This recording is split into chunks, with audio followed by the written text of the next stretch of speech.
이때 문수보살이 유마고사에게 질문했다. 보살이 완전하게 부처의 길을 가려면 어떻게 해야 합니까? 유마고사가 대답했다. 정해진 길이 아닌 길을 가는 것이 부처의 길을 가는 것입니다. 문수보살이 질문했다. 그렇다면 정해진 길이 아닌 길을 가는 것이란 무엇입니까? 유마고사가 대답했다. 만약 보살이 끊임없는 고통을 주는 지옥의 영역에 가더라도 번뇌라든지 성냄이 없는 것입니다. 보살이 지옥에 간다고 해도 죄가 있거나 불결한 일이 아닙니다. 보살이 동물로 태어난다고 해도 어리석거나 교만한 것이 아닙니다. 보살이 굶주림으로 고통받는 아귀도에 간다고 해도 그는 모든 공덕을 갖춘 것입니다. 그리고 보살이 색계 또는 무색계의 길을 가더라도 그것을 자랑거리로 생각하지 않는 것입니다. 겉으로 보기에는 보살이 욕심을 내는 것처럼 보이더라도 애착에 사로잡혀 있는 것이 아닌 것입니다. 겉으로 보기에는 화를 내는 것처럼 보이더라도 중생을 향해서 화를 내거나 혐오하는 것이 아닌 것입니다. 그는 어리석은 것처럼 보이지만 지혜로서 마음을 통제하고 있는 것입니다. 그는 인색하거나 탐욕스런 것처럼 보이지만 자기의 모든 것을 버리며 스스로 희생하고 있는 것입니다. 그는 부도덕한 것처럼 보이지만 순수한 계율을 지키는 것이며 작은 죄라도 짓지 않고 있는 것입니다. 그는 게으른 것처럼 보이지만 부지런히 공덕을 쌓고 있는 것입니다. 그는 비천해 보이지만 부처의 씨앗과 혈통으로 태어나 모든 축복을 받았습니다. 그는 보잘것없고 야의고 추악하고 비열한 사람들 중에 있는 것처럼 보이지만 모든 존재가 보기에도 기쁨을 주는 나라야나의 몸을 가지고 있습니다. 그는 바보처럼 보이지만 이 세상과 다른 세상의 지혜를 통달하고 있는 것입니다. 그는 교만한 것처럼 보이지만 중생을 도와주고 있는 것입니다. 그는 악마의 길을 가는 것처럼 보이지만 부처의 지혜를 따르는 것이며 다른 가르침을 따르는 것이 아닙니다. 그는 많은 재산을 소유한 것처럼 보이지만 그것을 일시적인 것으로 여기며 실제로는 아무것도 탐내지 않습니다. 그에게는 아내와 시중드는 여인이 있는 것처럼 보이지만 결코 5가지 욕망의 수렁에 빠지지 않습니다. 그의 말투는 서투른 것처럼 보이지만 뛰어난 웅변을 구사하며 배운 것을 모두 간직하고 중요한 것을 잊지 않습니다. 그는 모든 존재와는 다른 길을 가는 것처럼 보이지만 그러한 영향으로부터 자신을 차단하고 있는 것입니다. 그는 열반에 들어간 것처럼 보이지만 결코 탄생과 죽음의 세계에서 벗어나지 않습니다. 그는 성문승처럼 보이지만 중생을 위해서 드문 법을 설명하는 것입니다. 그는 독각처럼 보이지만 중생의 근기를 성숙시키고 자비심을 내는 것입니다. 그는 세속적인 생활을 하고 있는 것처럼 보이지만 모든 인연을 끊고 있는 것입니다. 그는 외도로 중생을 제도하는 것처럼 보이지만 정법으로 제도하고 있는 것입니다. 문수보살이시여, 보살이 이와 같이 정해진 길이 아닌 길을 가는 것을 일컬어 부처의 길을 간다고 하는 것입니다.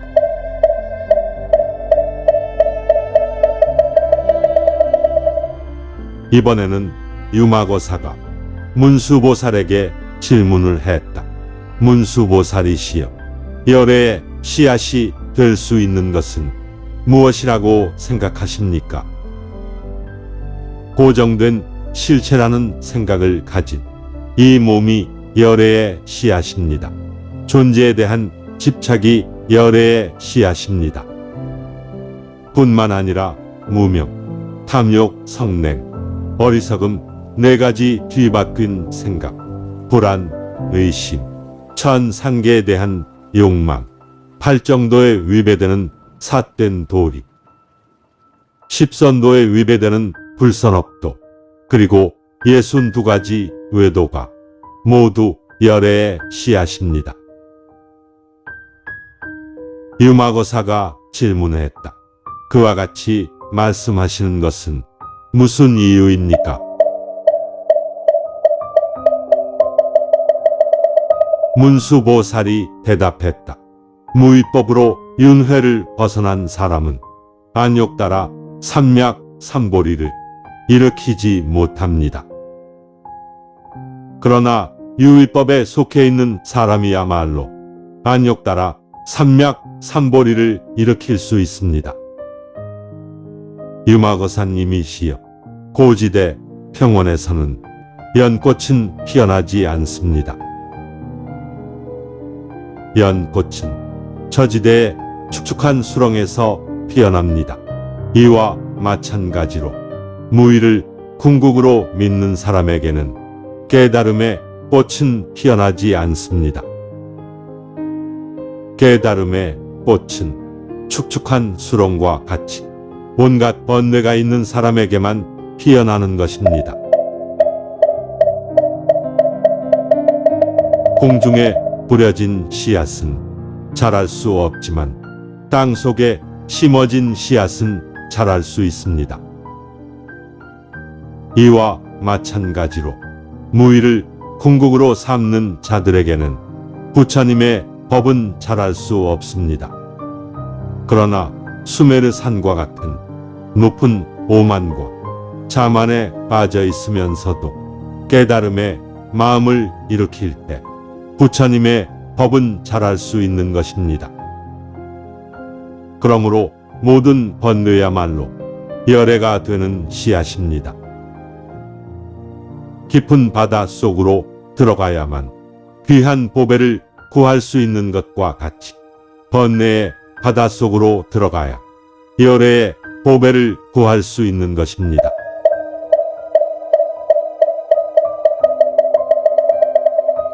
이때 가섭이 감탄하며 문수보살에게 말했다. 문수보살이시여, 정말로 훌륭하신 말씀입니다. 번뇌야말로 열애가 되는 씨앗입니다. 그러니 우리들과 같은 사람들이 어떻게 깨달음의 마음을 일으킬 수 있겠습니까? 오히려 5가지 무간업을 지은 자가 보리심을 낼 수 있는 것입니다. 오육을 일으키는 기능을 상실한 자에게는 오육의 즐거움은 아무 소용이 없습니다. 이와 마찬가지로 일체의 번뇌를 끄는 성문승들에게는 깨달음의 법이 소용없으며 그 참뜻을 찾는 것은 어렵습니다. 문수보살이시여, 보통 사람들은 열애의 은혜를 간절히 바라지만 성문승들은 그렇지 않습니다. 왜냐하면 보통 사람들 중 어떤 사람은 부처님의 법을 듣고 삼보가 끊어질까 걱정하여 바른 깨달음의 마음을 일으키지만 성문승들은 평생토록 열애 심력이라든지 사무회를 듣더라도 그렇지 않기 때문입니다. 잠시 후 문수보살의 일행 가운데 보현보살이 유마거사에게 질문했다. 유마거사님이시여, 그대의 부모님과 아내와 자식, 그리고 고용한 하인들은 모두 어디에 있습니까? 또한 당신을 보조하는 사람과 마차, 그리고 코끼리와 말은 어디에 있습니까?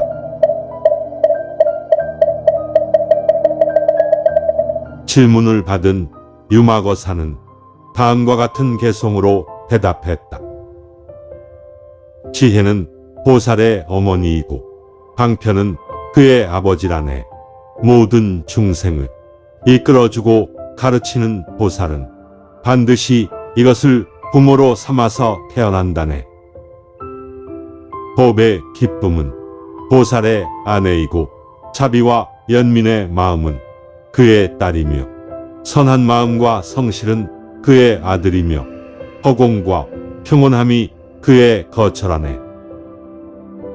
보살을 잘 따르는 번뇌와 열정은 그의 제자이고 37가지 깨달음의 방편은 그의 친구라네. 이를 통해서 보살은 올바른 깨달음으로 간다네. 바라밀은 보살의 이웃이고 사서법은 그 이웃의 딸이라네. 그 소녀는 법의 가르침을 노래로 부르는데 그 음악은 보살을 위한 것이라네.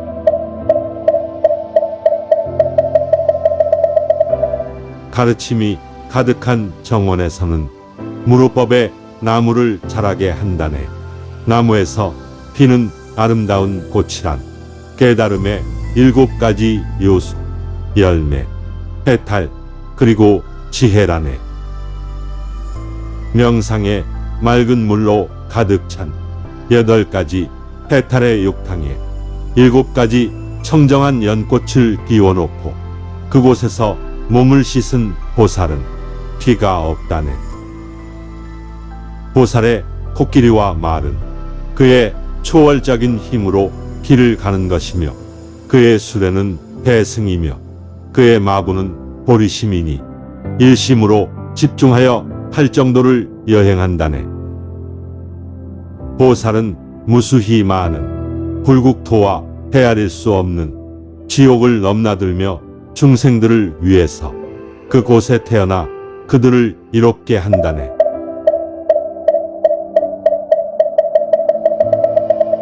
보살은 때로는 빛이 되기도 하고 채석천이 되기도 하고 범천이나 조물주도 된다네. 때로는 물과 불이 되기도 하고 극과 바람도 된다네. 어떤 때는 세상을 뒤집을 만한 큰 재해를 일으키는데 이것은 영원함을 믿는 중생들에게 무상함을 일깨워주기 위함이라네. 보살은 중생을 성숙시키기 위해서 헛개비 같은 존재도 만들어낸다네. 스스로 노인이나 병자가 되기도 하고 죽음의 모습을 보여준다네. 언뜻 보기에는 애육의 향락에 빠진 듯 보일 수도 있지만 동시에 선정을 나타낸다네.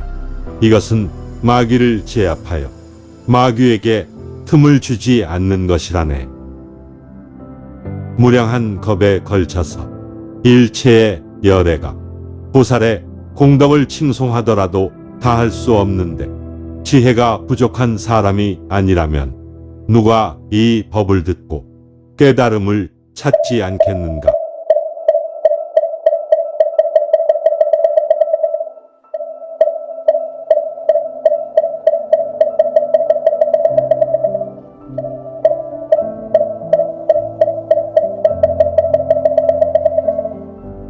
잠시 후 유마고사가 31명의 보살들을 향해서 질문을 했다.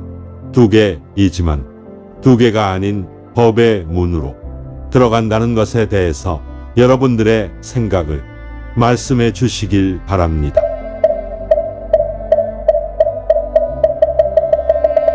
자유로운 법이라고 불리는 보살이 가장 먼저 말했다. 생겨나는 것과 소멸하는 것은 두 개입니다. 생겨나는 것은 반드시 소멸하게 됩니다. 이러한 관계를 일컬어서 이원론이라고 합니다. 그러나 본래부터 법은 생겨나지 않는 것이므로 지금도 소멸하지 않습니다.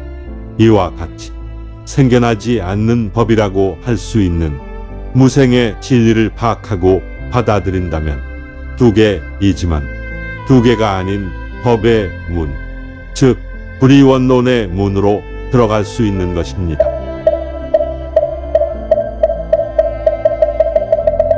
다음으로 미덕의 수호자라고 불리는 보살이 다음과 같이 말했다. 나와 내 것은 이원론을 형성합니다. 즉 나가 있다고 생각하기 때문에 내 것이 있는 것입니다. 그러나 나라는 생각이 없으면 내 것도 없는 것입니다. 이와 같은 방식에 의해서 불이원론의 문으로 들어갈 수 있는 것입니다.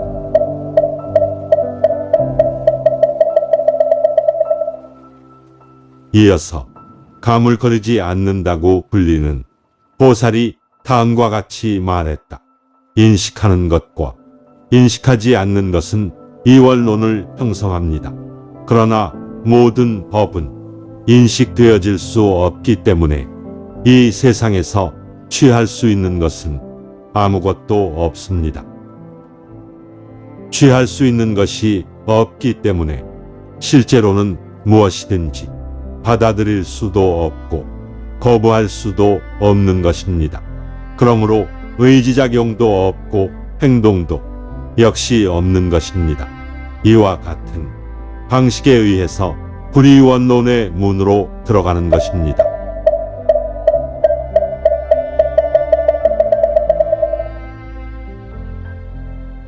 미덕의 정상이라고 불리는 보살이 다음과 같이 말했다. 더러움과 순수함은 이원론을 형성합니다. 그러나 더러움의 실체를 알게 되면 순수함에 대한 맹목적인 믿음은 사라집니다. 나아가 모든 이원론적인 흔적은 소멸됩니다. 이와 같은 방식에 의해서 불이원론의 문으로 들어가는 것입니다.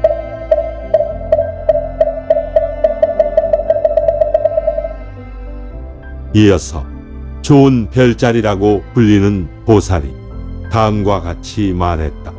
마음과 생각의 혼란함은 이원론을 형성합니다.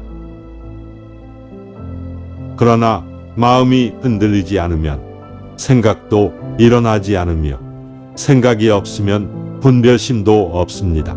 이것을 철저히 통달한 사람이라면 불이원론의 문으로 들어가는 것입니다.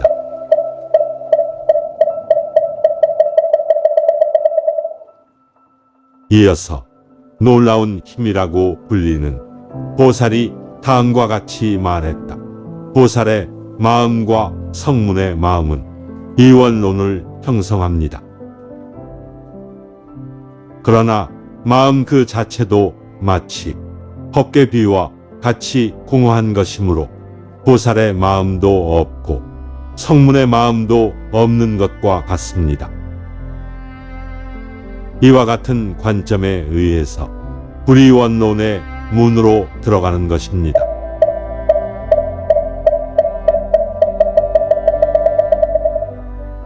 이어서 착한 것을 보는 눈이라고 불리는 보살이 다음과 같이 말했다. 색계와 무색계는 이원론을 형성합니다. 그러나 색계를 특징 짓는 것이 무색계라는 것을 이해하고 무색계에도 얽매이지 않는다면 모든 존재를 초월하여 평등하게 여기며 불이원론의 문으로 들어갈 수 있습니다.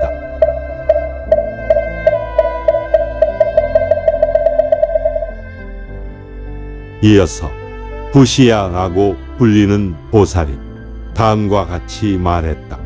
좋은 것과 좋지 않은 것은 이원론을 형성합니다. 그러나 좋은 것과 좋지 않은 것을 불러일으키지 않는 무색계의 차원에서 진실하게 그 실체에 대해서 관찰한다면 이와 같은 방식에 의해서 불이원론의 문으로 들어갈 수 있는 것입니다.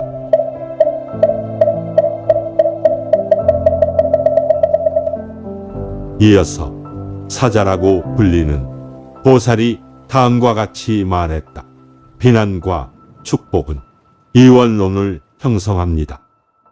그러나 비난의 본질을 꿰뚫어 보면 축복과 다르지 않습니다. 이 다이아몬드 같은 지혜로 가라앉거나 들뜨지 않고 이원론을 해결할 때 이와 같은 방식에 의해서 불이원론의 문으로 들어갈 수 있는 것입니다.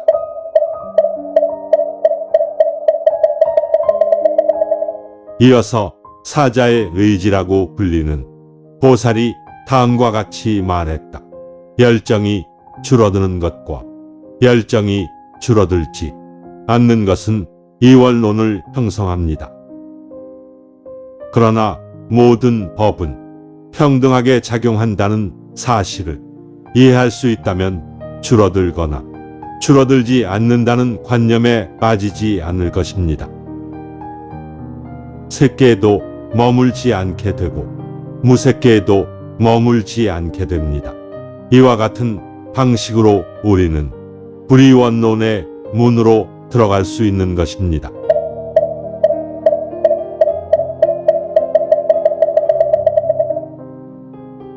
이어서 순수한 이해라고 불리는 보살이 다음과 같이 말했다. 창조된 것과 창조되지 않은 것은 이원론을 형성합니다. 그러나 창조된 것과 창조되지 않는 것은 조건에 의해서 결정되는 것에 불과합니다. 작은 분별조차도 일으키지 않게 되면 마음은 순수하고 깨끗한 지혜를 통해서 텅 빈 하늘과 같게 됩니다. 이와 같은 방식에 의해서 불이원론의 문으로 들어가는 것입니다.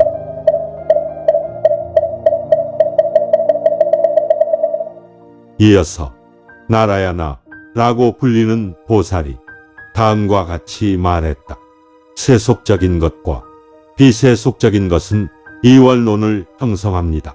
그러나 세속적인 것의 본성은 실체가 없기 때문에 세속적인 것도 실제로는 비세속적인 것입니다.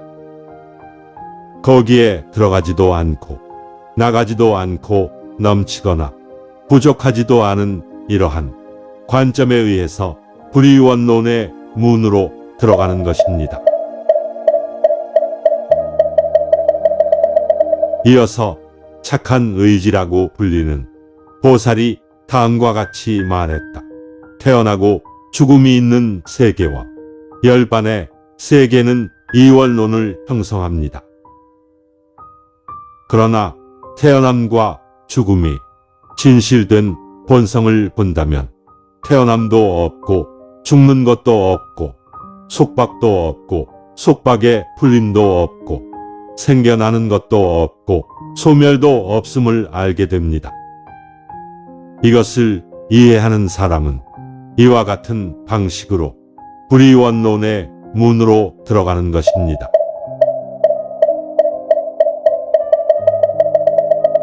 이어서 직접 보는 자라고 불리는 보살이 다음과 같이 말했다. 소진되는 것과 소진되지 않는 것은 이원론을 형성합니다. 그러나 법은 소진되거나 소진되지 않는 것과는 상관없이 소진된 흔적이 없습니다. 소진된 흔적이 없기 때문에 그것들은 실체가 없는 것입니다. 그리고 실체가 없기 때문에 소진되거나 소진되지 않는 흔적이 없는 것입니다. 이것을 이해하는 영역에 들어간다면 불이원론의 문으로 들어가는 것입니다.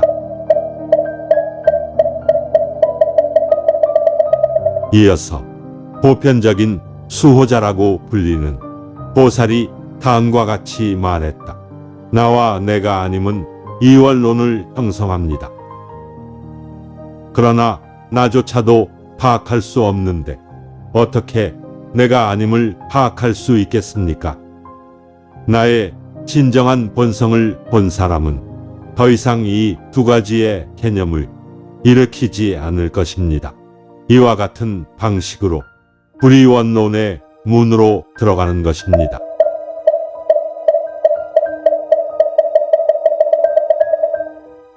이어서 번개의 신이라고 불리는 보살이 다음과 같이 말했다.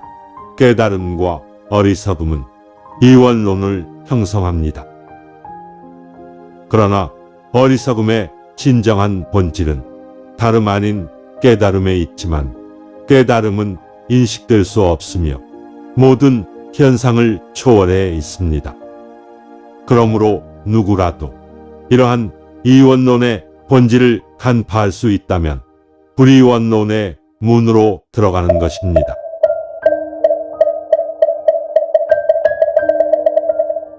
이어서 즐겁게 보는 자라고 불리는 보살이 다음과 같이 말했다. 형태와 그것의 실체가 없다는 것은 이원론을 형성합니다. 그러나 형태는 다름 아닌 실체가 없는 것입니다. 실체가 없다는 것은 형태의 소멸을 의미하지 않습니다. 형태는 그 자체가 본질적으로 실체가 없는 것입니다. 이와 마찬가지로 지각, 개념, 의지, 의식도 이원론을 형성합니다. 그러나 그것들도 실체가 없으며 이것이 각각의 소멸을 의미하지 않습니다. 이러한 개념들 사이에 머물며 철저하게 이해한다면 불이원론의 문으로 들어갈 수 있는 것입니다.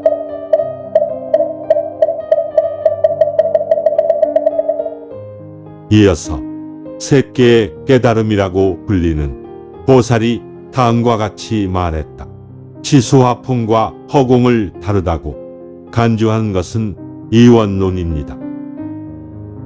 그러나 치수화풍의 본성은 허공의 본성과 같습니다. 네 가지 요소들의 본성은 과거나 현재나 미래에도 허공의 본성과 같습니다.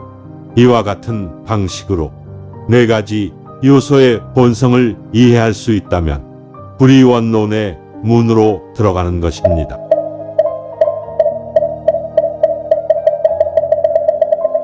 이어서 놀라운 의지라고 불리는 보살이 다음과 같이 말했다.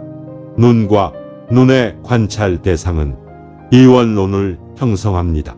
그러나 눈의 본성을 안다면 대상에 대하여 탐욕도 없고 성냄도 없고 어리석음도 없습니다. 왜냐하면 눈은 벽에 있는 창문과 같아서 생각의 기능이 없기 때문입니다. 이것이 이해됨을 일컬어 고유한 소멸이라고 합니다. 마찬가지로 귀와 소리, 코와 냄새, 혀와 맛, 몸과 촉각, 마음과 현상이 이원론을 형성합니다. 그러나 마음의 본성을 이해한다면 현상에 대해서 탐욕도 없고 성냄도 없고 어리석음도 없는 것입니다. 이것이 고요한 소멸입니다.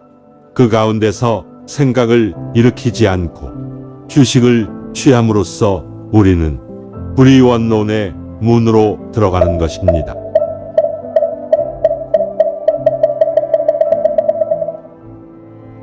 이어서 지칠 줄 모르는 의지라고 불리는 보살이 다음과 같이 말했다.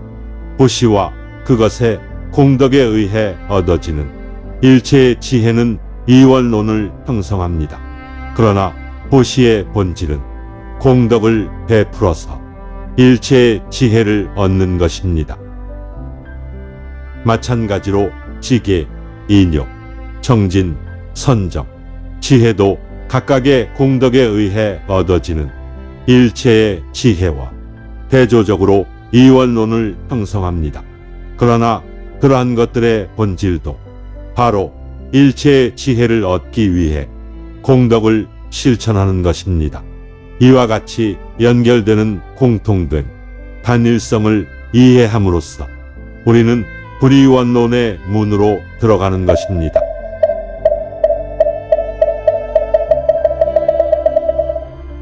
이어서 깊은 지혜라고 불리는 보살이 다음과 같이 말했다.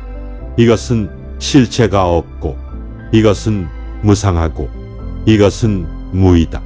이런 식으로 말하는 것은 이원론입니다. 실체가 없다는 것은 다름 아닌 무상을 뜻하는 것이고 무상하다는 것은 다름 아닌 무의를 뜻하는 것입니다. 만일 어떠한 것이 실체가 없고 무상하고 무의라면 그것은 마음도 없고 의지도 없고 의식도 없는 것입니다. 이러한 단일한 개념의 해탈론은 삼해탈문과 동일합니다. 이와 같은 방식에 의해서 우리는 불이원론의 문으로 들어가는 것입니다.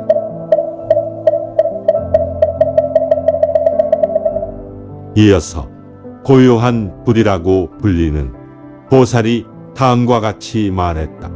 부처님과 깨달음의 법과 승려에 대해 말하는 것은 이원론적입니다.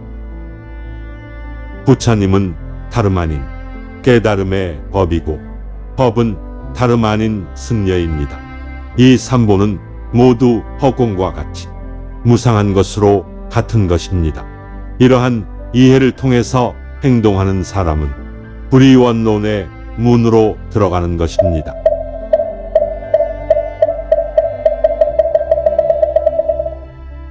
이어서 방해받지 않는 마음이라고 불리는 보살이 다음과 같이 말했다. 육체와 소멸된 육체는 이원론을 형성합니다.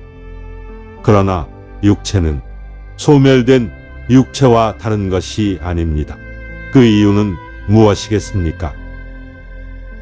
그것은 몸의 진정한 모습을 보는 사람은 몸을 보려는 생각이나 몸의 소멸을 보는 생각을 일으키지 않기 때문입니다.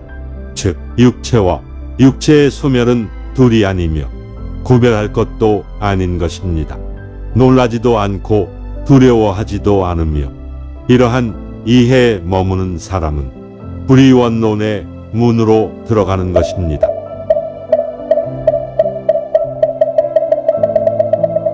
이어서 초월적으로 착하다고 불리는 보살이 다음과 같이 말했다. 몸과 입과 마음의 활동을 따로따로 말하는 것은 이원론적입니다. 그러나 이 세 가지 활동은 모두 무의적 측면에서의 흔적을 포함하고 있습니다. 만약 몸에 무의의 흔적이 있으면 입에도 무의의 흔적이 있는 것이고 입에 무의의 흔적이 있으면 마음에도 무의의 흔적이 있는 것입니다. 이 세 가지 활동은 모두 무의의 흔적으로 나타나기 때문에 모든 법은 무의인 것입니다. 이 지혜의 이치를 따라갈 수 있는 사람이라면 이와 같은 방식에 의해서 불이원론의 문으로 들어가는 것입니다.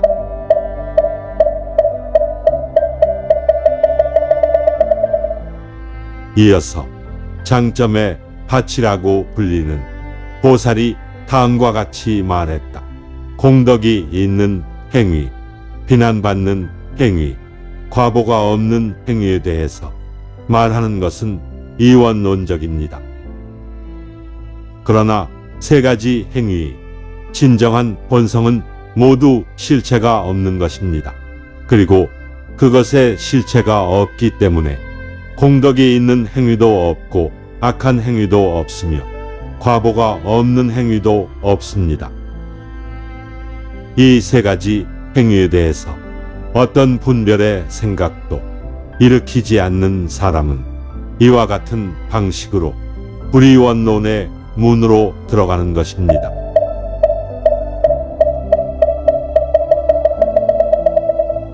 이어서 꽃의 화환이라고 불리는 보살이 다음과 같이 말했다.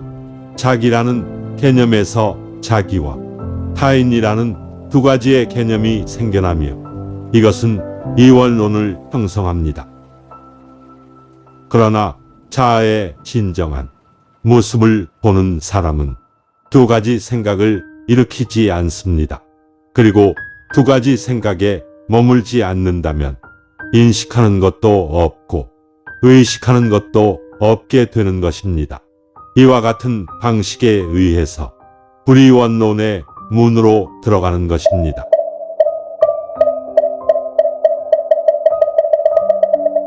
이어서 미덕의 창고라고 불리는 보살이 다음과 같이 말했다.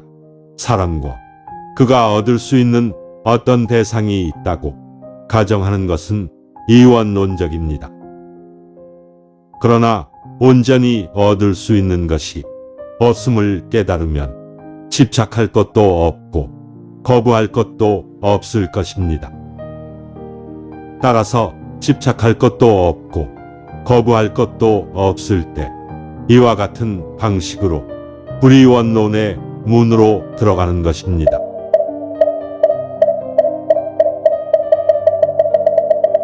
이어서 허공에 떠 있는 달이라고 불리는 보살이 다음과 같이 말했다. 어둠과 빛은 이원론을 형성합니다. 그러나 어둠과 빛이 없으면 이원론도 없을 것입니다. 그것은 무엇 때문이겠습니까?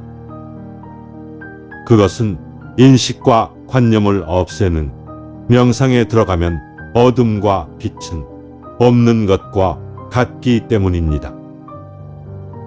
어둠과 빛뿐만 아니라 모든 법은 이와 같은 것입니다.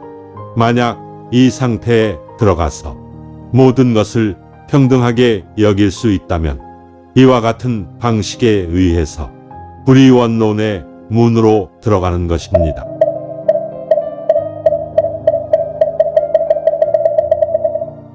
이어서 보물의 표시라고 불리는 보살이 다음과 같이 말했다. 열반을 갈망하고 세상 일에 기뻐하지 않는 것은 이원론을 형성합니다.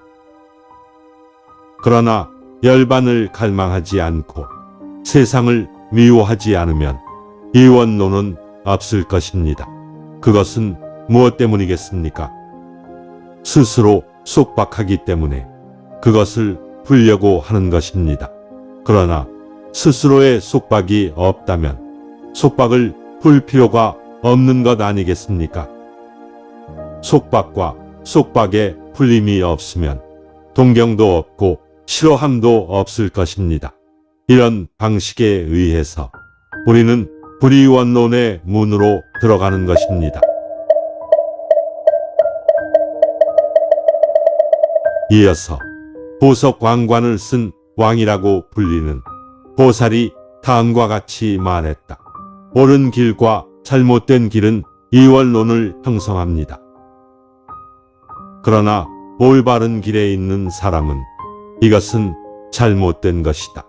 또는 이것은 옳은 것이다 라고 명확하게 분별하지 않습니다. 이와 같이 양쪽 모두에 빠지지 않고 자신을 제거함으로써 우리는 불이원론의 문으로 들어가는 것입니다.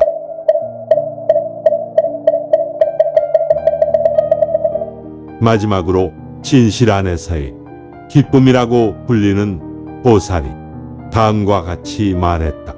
진실과 거짓은 이원론을 형성합니다. 그러나 진실을 보는 사람조차도 진실을 볼 수 없는데 어떻게 거짓을 볼 수 있습니까? 그 이유는 무엇이겠습니까? 현상을 보는 눈으로는 그것을 볼 수가 없기 때문입니다. 그러나 지혜의 눈으로는 그것을 볼 수 있는 것입니다. 왜냐하면 지혜의 눈은 육안으로 보는 것과 육안으로 볼 수 없는 것을 초월해 있기 때문입니다. 이와 같은 방식에 의해서 우리는 불이원론의 문으로 들어가는 것입니다. 여러 명의 보살들이 차례대로 설명을 마치고 나서 문수보살에게 질문을 했다. 문수보살님이시여, 보살은 어떻게 불이원론의 문으로 들어가는 것인지 말씀해 주십시오. 문수보살이 대답했다.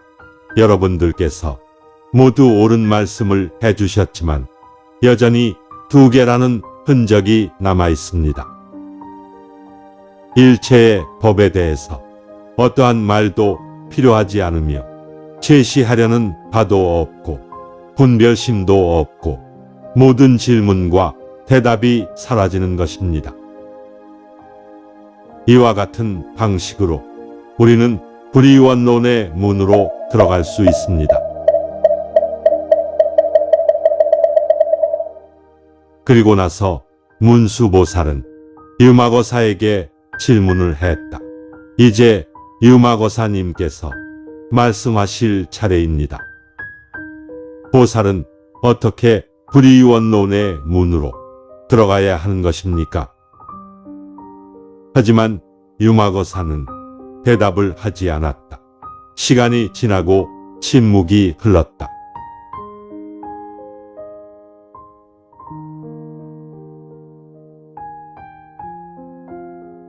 그때 문수보살이 이와 같이 말했다. 훌륭하십니다. 정말로 훌륭하십니다.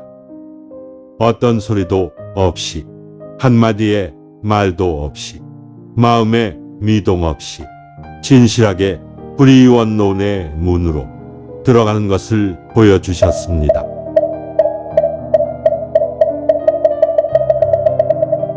이 말을 듣고 거기에 있던 5,000명의 보살들은 그 자리에서 불이원론의 문으로 들어갔으며 어떤 것도 생겨나지 않는 무생의 진리를 확신하고 깨달음으로 다가갈 수 있었다.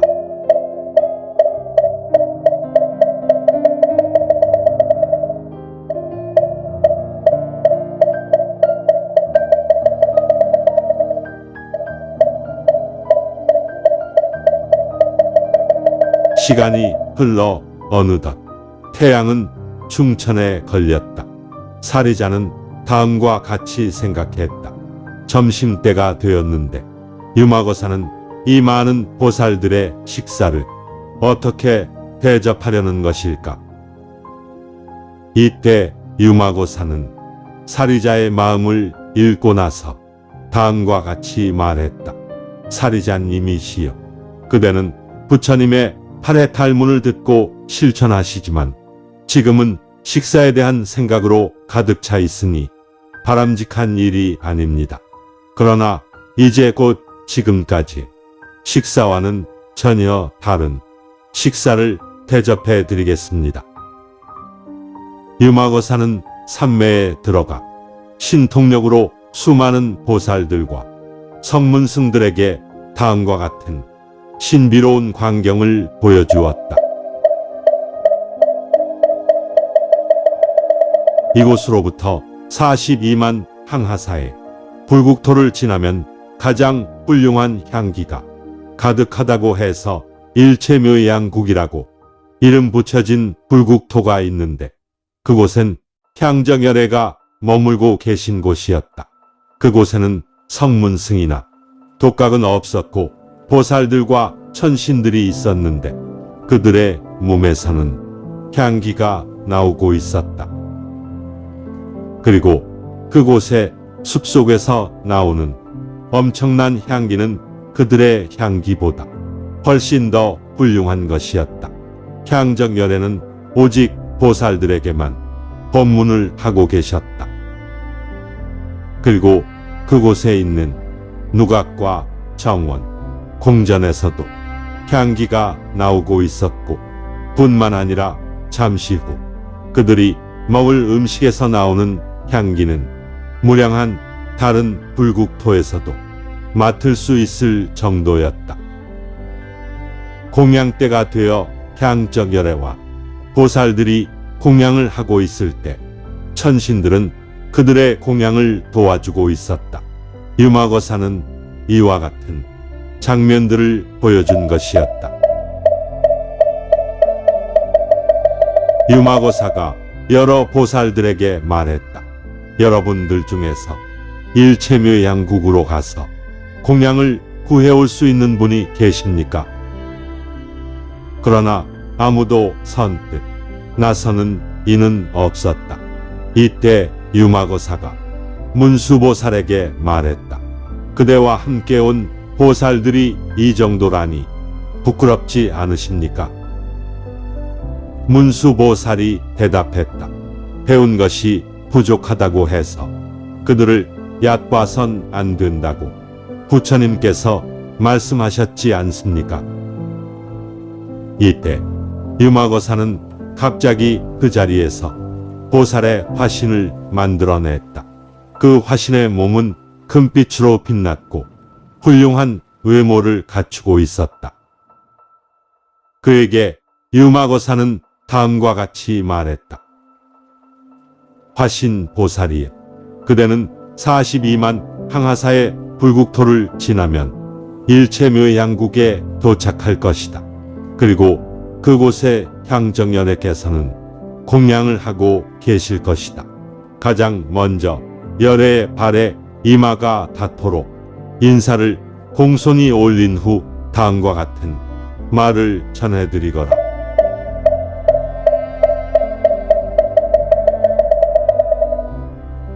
유마거사는 진심을 다 바쳐 수천만 번 열애의 두 발에 머리를 숙여 인사드립니다.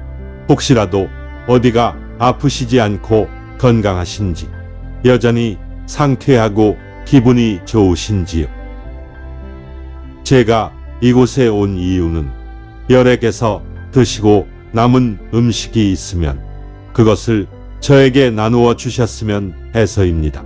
그렇게 해주신다면 사바세계까지 부처님의 법이 널리 알려지는데 큰 도움이 될 것입니다. 작은 법만 믿고 따르는 중생들에게 큰 믿음이 일어날 것입니다. 또한 열애의 명성이 멀리까지 알려질 것입니다. 화신 보살이 이와 같이 그대로 말하거라. 유마거사에게 임무를 부여받은 화신 보살은 그렇게 하겠다고 대답하고는 하늘 위로 순식간에 솟아오르며 사라졌다. 잠시 후 일체묘양국에 도달한 화신 보살은 향정열애를 찾아뵙고 인사를 정중히 올리고 나서 유마거사가 알려준 말을 그대로 전했다.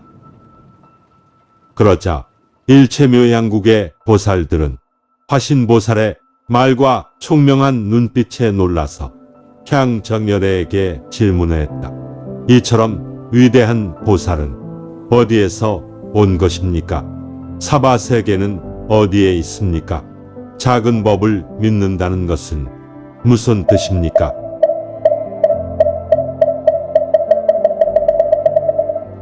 향정열애께서 말씀하셨다. 이곳으로부터 아래쪽으로 42만 항하사의 불국토를 지나면 사바세계라는 곳에서 석가모니 열애께서는 오타각세에서 작은 법만을 따르는 존재들을 위해서 가르침을 펴고 있다. 작은 법이란 삶의 실용적인 부분만을 강조하는 것이다. 현실적인 윤리와 도덕, 학문과 기술, 직업, 사회규범, 예술 등등이 작은 법들이다. 그리고 그곳에는 불가사의한 해탈에 든 유마보살이 있는데 그는 이 열애의 이름을 알리고 불국토를 찬양하고 이곳 보살들의 착한 성품을 빛내기 위해 화신 보살을 여기로 보낸 것이다.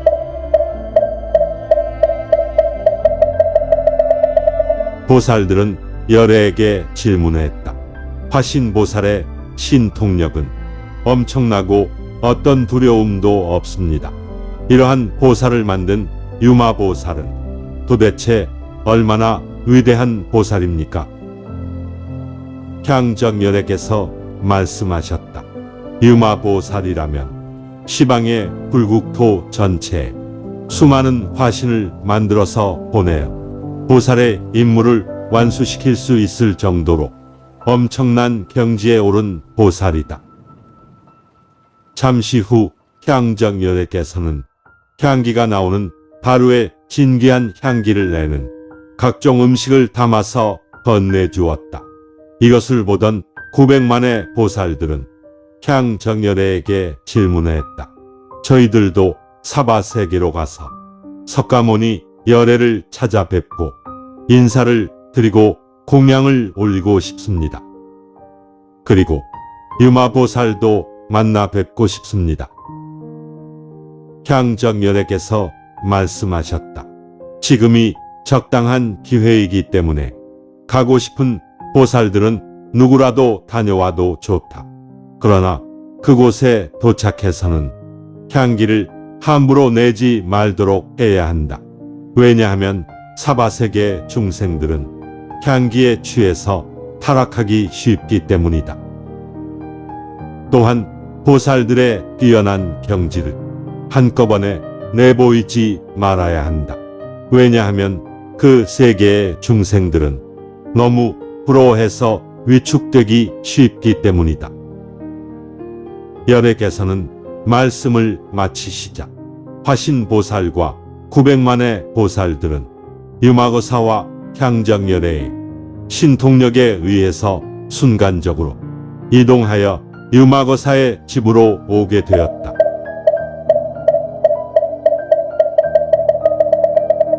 이를 기다리고 있었던 유마거사는 사자좌 900만 개를 신통력으로 만들어내어 일체묘양국의 보살들에게 제공했다. 그리고 화신보살은 음식이 담긴 바루를 유마거사에게 건네주었다. 음식에서 나오는 향기는 유마거사가 있는 바이살리 성 전체로 퍼져나갔고 뿐만 아니라 삼천대천 세계까지 퍼져나갔다.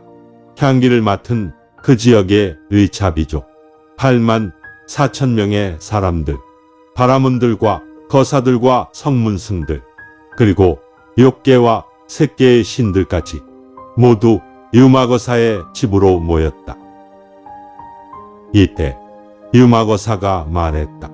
귀하신 분들이시여, 향정열애께서 베푸신 자비로운 공양을 받아주십시오. 그러나 작은 양이라는 생각은 말아주십시오. 그렇지 않으면 이 음식은 소화가 되지 않을 것입니다.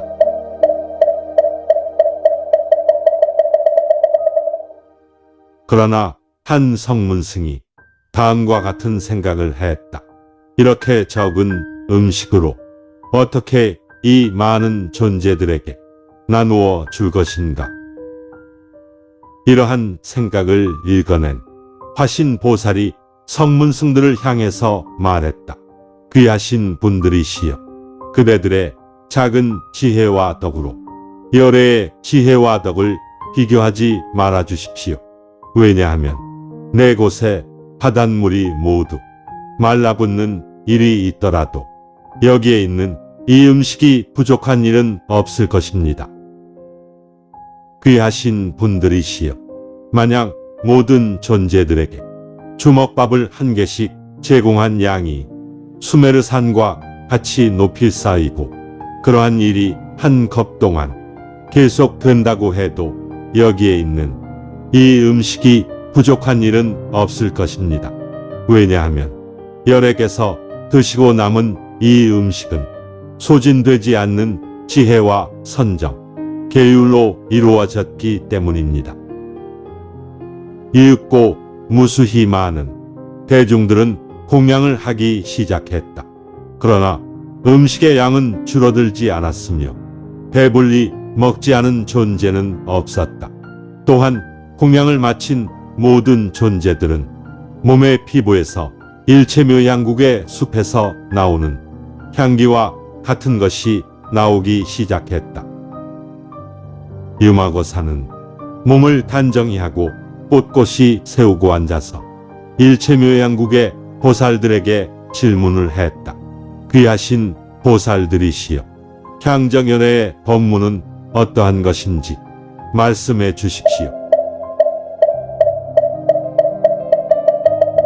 여러 보살들 중에서 한 명이 대답했다. 향정연회께서는 문자나 말을 사용하여 법문을 하지 않습니다. 왜냐하면 미묘한 향으로 뜻하신 바를 나타내시기 때문입니다. 저희들은 숲속의 향나무에서 나오는 향을 맡으면 삼매에 들어가게 되며 동시에 보살의 모든 덕이 갖춰지게 됩니다. 이번에는 일체묘양국의 보살이 유마고사에게 질문했다. 유마고사님이시여, 석가모니 열애께서는 어떻게 중생들을 제도하시는지 말씀해 주십시오.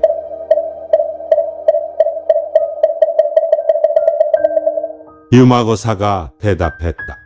귀하신 분들이시여, 이곳에 중생들을 교화시키는 것은 쉬운 일이 아닙니다. 그래서 적절한 가르침으로 설명을 해 주십니다. 다음과 같은 것이 적절한 가르침입니다. 이것은 지옥이다. 이것이 축생이고, 이것이 귀신의 세계이고, 이것은 불행하게 태어나는 것이고, 이것은 불구로 태어나는 것이다. 이것은 악한 짓이고, 이것은 악한 행위의 꽈보이다. 이것은 입으로 짓는 악한 행위이고, 이것은 악한 말에 대한 꽈보이다. 이것은 마음의 사악함이고, 이것은 사악한 마음의 꽈보이다. 이것은 유루법이고, 이것은 무루법이다. 이것은 세간의 일이고, 이것은 출세간의 일이다. 이것은 유의이고, 이것은 무의이다. 이것은 오염된 것이고, 이것은 청정한 것이다. 이것이 윤회이고, 이것이 열반이다. 이와 같이 모든 것에 대해서 하나하나 자상하게 가르침으로써 마치 야생마를 길들이듯이 중생들의 마음을 평안하게 가라앉히는 것입니다. 길들이기 어려운 동물일지라도 적절하게 때려서 길들이듯이 감당하기 어려운 중생들에게는 간절하고 자상한 가르침으로 방편을 써야 하는 것입니다. 이때 일체묘양국의 보살들이 말했다. 석가모니 열애께서는 열애의 위대함을 감추시고 어리석고 빈곤하고 감당하기 어려운 중생들을 제도하기 위해서 이렇게까지 배려를 해주시다니 정말로 보기 드문 일입니다. 뿐만 아니라 이렇듯 험난한 국토에 머물러 있는 보살들의 위대한 자비심 또한 헤아릴 수 없을 정도로 위대하십니다. 그러자 유마고사는 다음과 같이 말했다. 귀하신 분들이시여, 그렇습니다. 말씀하신 대로입니다. 이곳에 태어난 보살들의 자비심은 견고합니다. 그들이 한번 이곳에서 태어나서 베풀어준 중생들의 이익은 엄청납니다. 이것은 설령 일체묘양국에서 백천겁 동안 환생한다고 해도 그렇게 많은 이익을 베풀기는 어려울 것입니다. 그 이유는 다음과 같습니다. 이 사바세계에서는 10가지 선을 쌓는 수행이라고 하여 그것이 세상을 지켜줍니다. 이것은 다른 불국토에는 없는 것입니다. 첫째, 물질적으로 또는 정신적으로 가난한 이들에게 베푸는 보시. 둘째, 금지 사항을 어기지 않는 순수한 계율. 셋째, 분노를 없애는 인내. 넷째, 게으름을 극복하는 정진. 다섯째, 마음의 산만함을 없애는 선정. 여섯째, 어리석음을 없애는 지혜. 일곱째, 8가지 어려움에 빠진 존재들에게 깨달음의 법을 알려주는 것. 여덟째, 소승의 울타리에 갇힌 자를 일깨워주는 대승의 가르침. 아홉째, 덕이 부족한 자에게 착한 뿌리를 심어주는 것. 열째, 사람을 얻는 4가지 방법인 사서법으로 중생들을 성공으로 인도하는 것. 이 말을 들은 일체묘양국이 보살이 질문을 했다. 만약 이 사바세계에서 아무런 잘못이 없이 살다가 생명이 다한 후에 다른 청정한 불국토에 태어나기 위해선 보살은 어떻게 해야 하는 것입니까?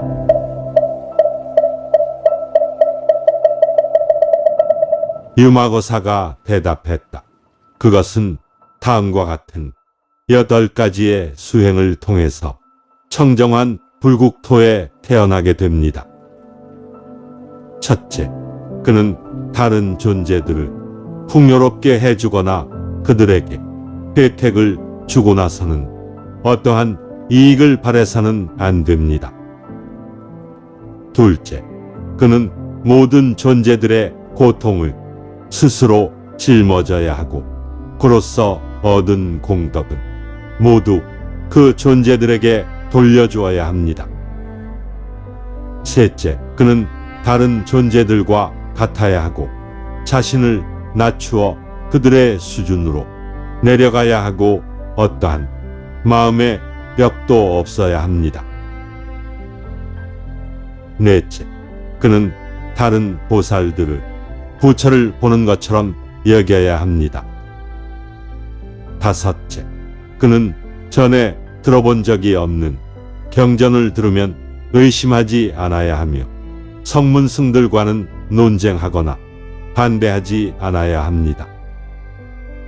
여섯째, 그는 다른 사람이 받는 이익이나 혜택을 부러워하지 않아야 하며 자신의 이익을 내보이지 말아야 합니다. 일곱째, 이러한 방법을 수행함에 있어서는 그는 자신의 마음을 조절하고 통제해야 하며 끊임없이 자신의 결점을 반성하고 다른 사람의 결점을 비난하지 않아야 합니다. 여덟째, 그는 항상 한 마음으로 공덕을 얻기 위해 노력해야 합니다.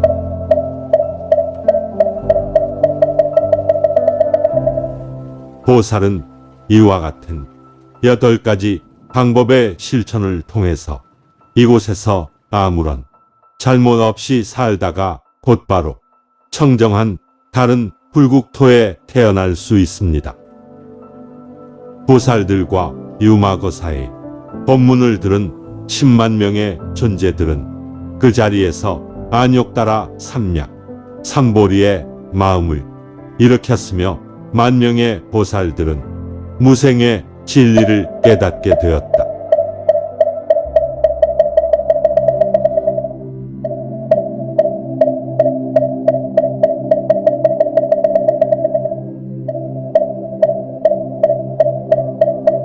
한편 부처님께서는 암나팔리 숲터에서 법문을 하고 계셨다.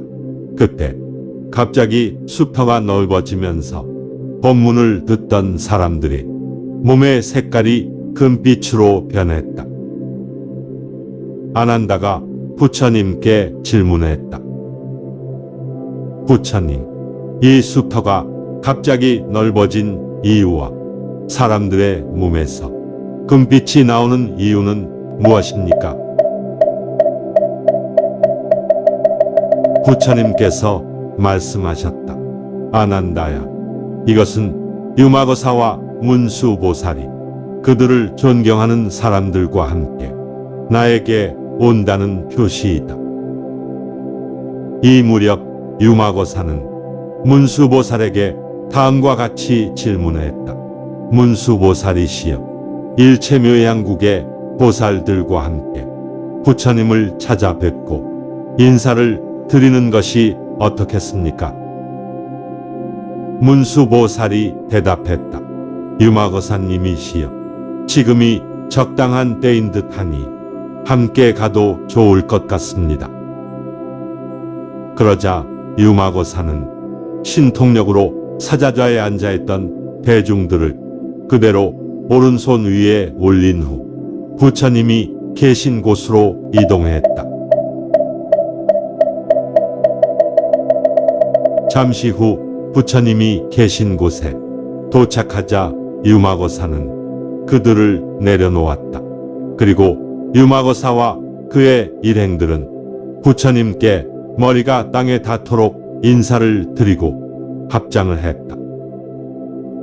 부처님께서는 그들에게 감사의 표시를 하며 자리에 앉으라고 말씀하셨다. 부처님께서 사리자에게 말씀하셨다. 사리자야, 모든 존재 중에서 가장 뛰어난 보살의 신통력을 보았는가? 사리자가 대답했다. 그렇습니다, 부처님. 다시 부처님께서 말씀하셨다. 그것을 보고 어떤 생각이 들었는가? 부처님, 보살들의 신통력은 헤아릴 수 없을 만큼 불가사의하다는 생각이 들었습니다. 이때 아난다가 부처님께 질문했다. 부처님, 처음 맡아보는 이 향기는 어디에서 나오는 것입니까? 부처님께서 말씀하셨다. 아난다야, 그것은 방금 도착한 일행들의 몸에서 나오는 것이다. 이에 사리자가 말했다. 아난다여, 우리 몸의 피부에서도 똑같은 향기가 나오고 있습니다. 아난다가 사리자에게 말했다. 이것은 어떻게 된 것입니까? 사리자가 대답했다. 조금 전 유마거사가 만들어낸 화신 보살이 일체묘양국에서 공양을 구해왔는데 그 음식을 먹은 이들의 몸에서 이와 같은 향기가 나는 것입니다. 아난다가 유마거사에게 질문했다. 이 향기는 얼마나 오래 지속되는 것입니까? 유마거사가 말했다. 먹은 것이 다 소화될 때까지입니다. 아난다가 질문했다. 먹은 것이 다 소화되는 데는 얼마나 걸립니까? 유마거사가 대답했다. 7일이 걸립니다. 아난다 님이시여, 이렇듯 시간이 걸리는 데는 이유가 있습니다. 만약 궁극적인 마음의 경지에 이르지 못한 성문승이 이 음식을 먹으면 그는 그러한 경지에 이르고 나서야 음식이 소화됩니다.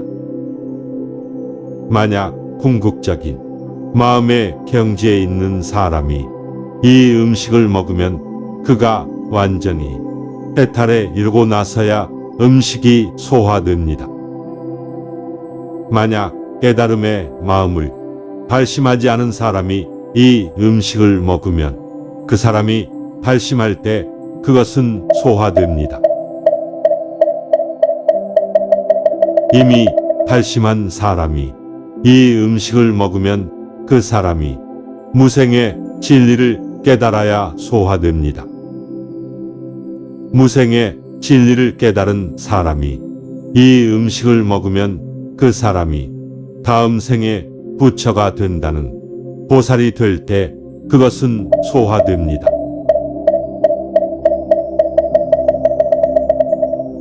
아난다 님이시여, 예를 들어서 해독제는 독이 소멸되지 않으면 그 약은 소화가 되지 않으며 모든 독이 소멸되어야 그것은 소화가 되는 것입니다. 이와 마찬가지로 번뇌의 독이 모두 소멸되어야만 이 음식이 소화되는 것입니다.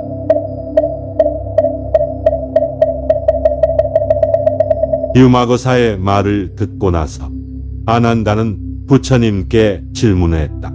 부처님, 이 음식은 부처님과 같은 역할을 하고 있다고 볼 수 있는 것 아닙니까?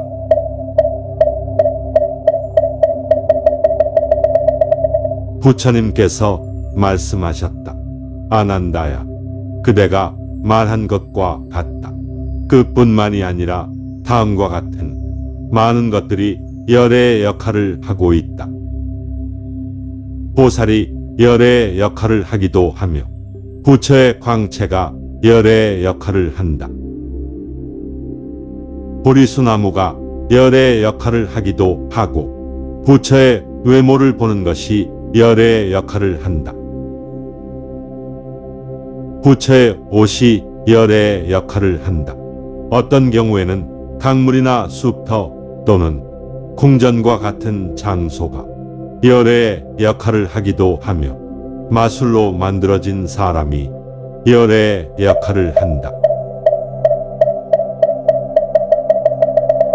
아난다야, 허공이 열의 역할을 하기도 하고 넓은 공간이 열의 역할을 하기도 한다. 이러한 다양한 과정을 통해서 중생은 바른 길을 가게 되는 것이다. 그뿐만 아니라 아난다야, 꿈이나 그림자, 물속에 비춰진 달이나 아지랭이의 비유 또는 문자의 어원에 대한 설명과 같은 것들이 열의 역할을 하기도 한다. 어떤 소리나 말이 열의 역할을 하기도 하고 또는 아무것도 나타내 보이지 않음으로써 열의 역할을 하기도 한다. 어떤 경우는 열의 일거수일투족 또는 열의 일용품이 열의 역할을 하기도 한다. 이와 같이 열애는 사람들을 무수한 방편으로 제도한다. 또 다른 어떤 경우에는 사람들을 괴롭히는 4가지 마군과 84,000가지 번뇌조차도 열의 역할을 한다. 아난다야, 위와 같은 것들을 일컬어서 부처의 특성을 갖춘 법의 문으로 들어간다고 하는 것이다. 이 문으로 들어간 보살은 만약 오염된 불국토를 만나더라도 전혀 위축되지 않는다. 그리고 만약 모든 덕이 갖추어진 청정한 불국토를 만나더라도 기뻐하거나 자랑하지 않고 오직 열애에 대한 존경심만 거저간다. 그러므로 일체 중생이 평등성을 깨달은 열애가 사람들의 근기를 성숙시키기 위해 불국토의 여러 가지 모습을 다양하게 보여주는 것은 놀라운 일인 것이다. 아난다야, 수많은 불국토의 모습은 다르지만 불국토를 덮고 있는 허공은 아무런 차이가 없다. 그리고 수많은 열애들의 모습은 다르지만 걸림이 없는 열애의 지혜에는 아무런 차이가 없는 것이다. 모든 열애의 모습과 신체와 고귀한 탄생과 지혜와 선정, 계율과 열애의 해탈, 일정한 수명, 그리고 열의 심력, 4가지 두려움이 없는 것, 큰 자비심, 중생을 향한 연민, 이익을 베푸는 마음, 육바라밀의 수행과 법문과 중생들의 제도, 그리고 불국토를 청정하게 하는 일은 아무런 차이가 없다. 왜냐하면 그러한 것들은 모두 일체의 법을 완성시키기 위한 것이기 때문이다. 그러기에 완전히 깨달은 자라고 말하는 것이고 열애라고 말하는 것이며 부처라고 말하는 것이다. 그러나 이 세 가지 말의 깊은 뜻은 그대의 수명이 한겁에 이른다고 할지라도 쉽게 이해할 수 없을 것이다. 내가 이 세 가지 이름의 의미를 자세히 설명한다고 하고 그대가 한겁 동안 산다고 해도 나의 설명을 다 듣지 못할 것이다. 만약 삼천대천세계에 어떤 중생이 그대만큼 기억을 잘하고 다란이를 습득한 이들 가운데 가장 뛰어나다고 할지라도 완전히 깨달은 자와 열애 그리고 부처 이 세 가지 말을 이해하는 데는 한겁이 다해도 어려울 것이다.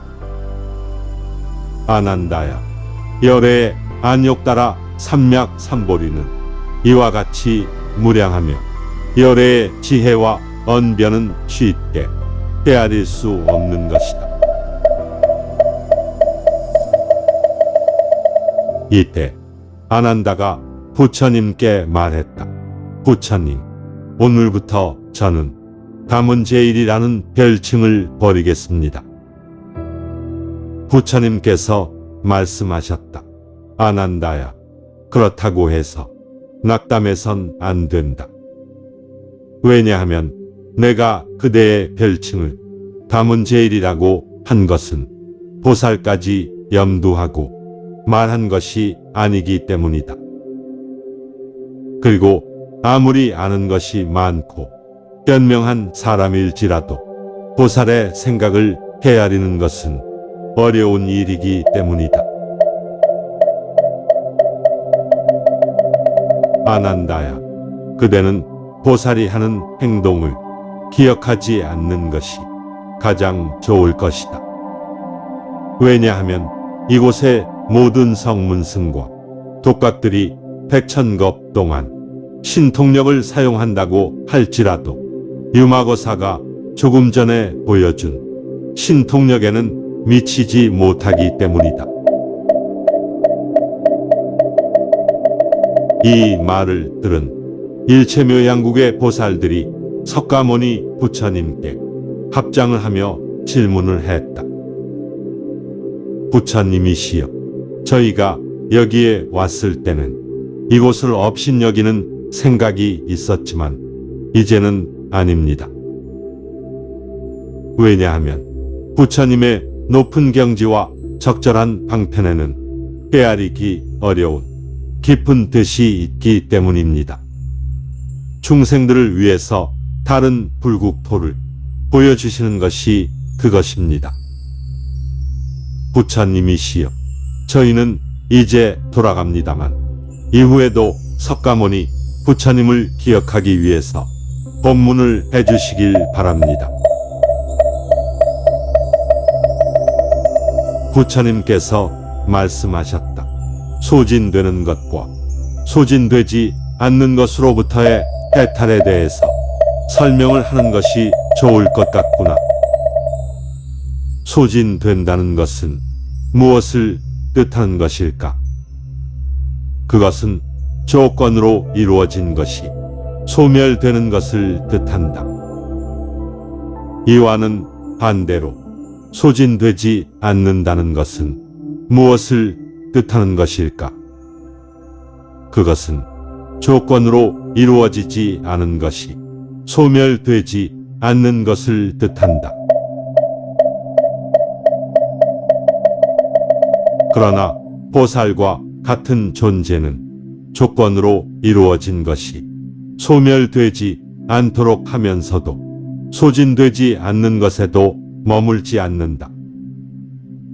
그렇다면 조건으로 이루어진 것을 소멸시키지 않는다는 것은 무슨 뜻일까? 보살은 모든 존재들을 불쌍하게 여기고 안타깝게 여기는 마음을 버리지 않는다는 것이다. 그리고 깊은 서원을 세우고 일체의 지혜에 대한 생각을 잊지 않고 사람들을 성숙시키면서 수행하는 것에 힘들어 하지 않는 것이다. 그래서 보살은 사서법을 염두에 두고 각각의 상황에 맞게 법을 적용시킨다. 그는 법을 구하는데 게으르지 않으며 법을 설하는데 거침이 없다. 그는 생사윤회에 뛰어들어 태어나는 것에 두려움이 없다. 이것은 마치 열애를 향해서 부지런히 공양을 올리는 것과 같은 것이다.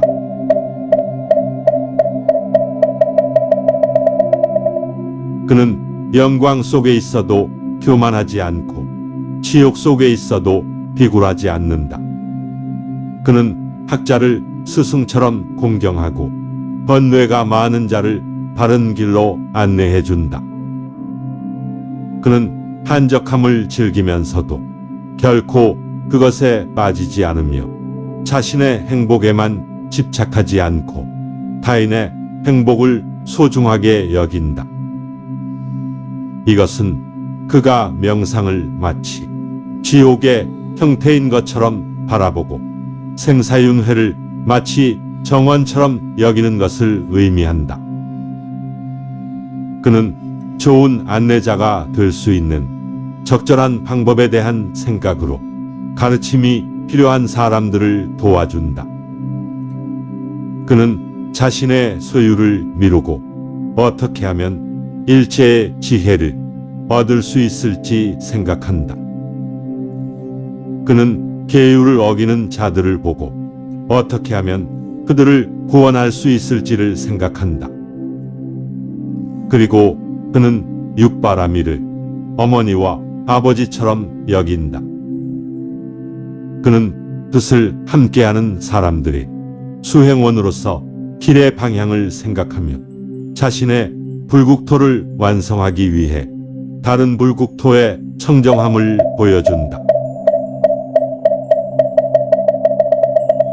그는 무한한 자비를 실천함으로써 선함을 불러일으키는 신체적 특성을 얻으며 모든 악을 뒤로하고 몸과 입과 마음을 정화시킨다.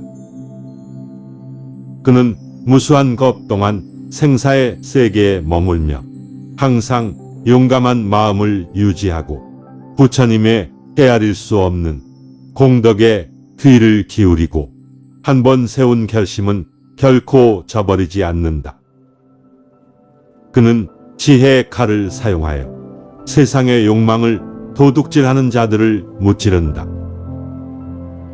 오온과 산계와 12처의 영역을 넘어서 모든 생명체의 짐을 짊어지고 그들을 해탈로 이끌어준다. 그는 악마의 군대를 몰아내고 패배시키는데 엄청난 노력을 기울이며 분별심이 사라진 지혜를 끊임없이 추구한다. 그는 세상 일을 염려하고 욕망을 줄이며 만족한 것이 무엇인지 알고 세속적이지 않은 것들을 끊임없이 추구하며 그럼에도 불구하고 세속적인 것들을 거부하지 않는다. 이는 올바른 태도의 규칙을 어기지 않으면서 세상적인 방식에도 적응할 수 있음을 의미한다. 그리고 그는 초월적인 힘과 지혜를 불러내고 이를 사용하여 중생을 인도한다.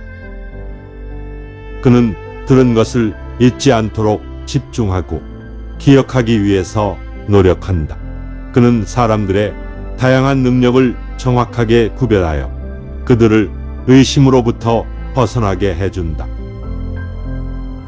그는 방해받지 않고 언제나 유쾌하고 적절하게 법을 설명한다.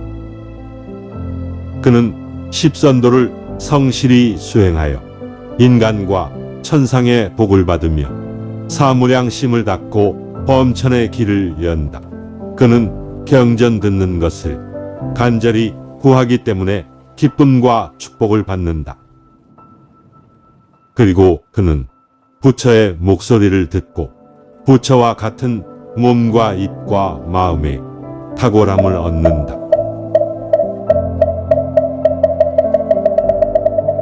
이와 같이 그는 대승의 가르침을 사용하여 뜻이 같은 사람들과 함께하며 방종하지 않고 모든 선을 실천하는데 이러한 사람을 일컬어 조건으로 이루어진 것을 소멸시키지 않는 보살이라고 말하는 것이다.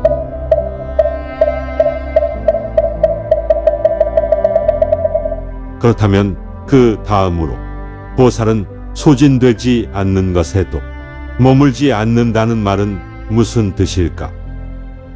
보살은 실체가 없다는 것에 대한 가르침을 연구하고 실천하지만 그것을 깨달음으로 삼지 않는다는 것이다. 보살은 무색계와 무위법의 가르침을 연구하고 실천하지만 그것을 깨달음으로 여기지 않는다.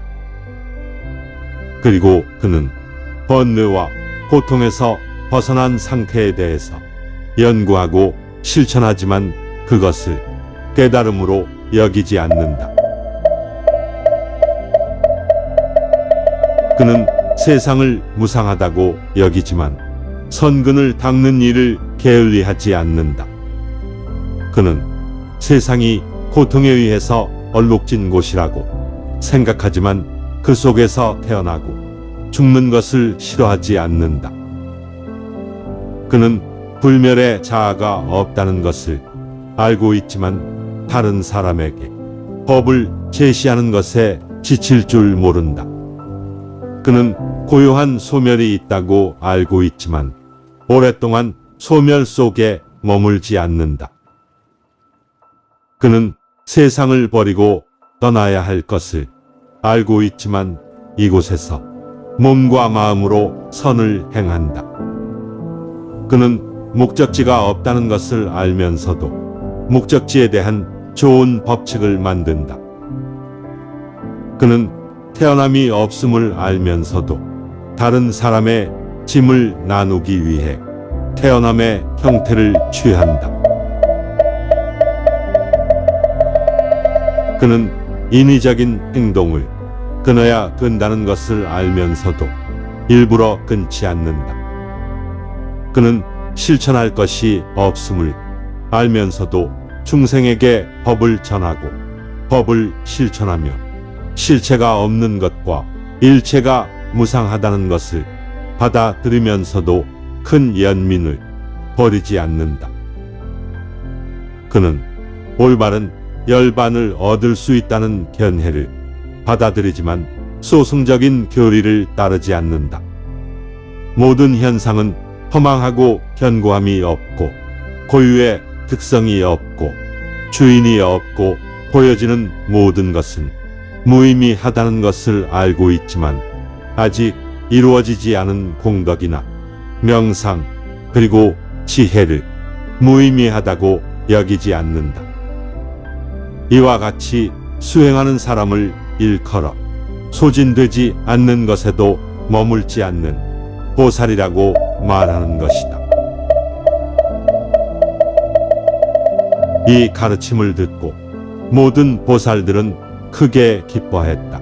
그들은 수많은 아름다운 꽃들 중에서 갖가지 색과 향기를 지닌 꽃들을 골라서 삼천대천세계에 뿌렸다. 그리고 나서 부처님과 다른 보살들에게 공양을 올린 후 부처님 발 앞에 머리를 숙였다. 부처님께 예를 갖추고 나서 보살들은 다음과 같이 말했다. 부처님이시여, 석가모니 부처님께서는 정말로 능숙한 방편을 사용하는 방법을 알고 계십니다. 전에 들어본 적도 없는 법을 들으니 감탄하지 않을 수 없습니다. 앞으로도 저희는 그 법을 잊지 않도록 하겠습니다. 그럼 이만 물러가겠습니다. 이 말을 하고 그들은 갑자기 사라지며 그들의 고향인 일체묘양국으로 돌아갔다.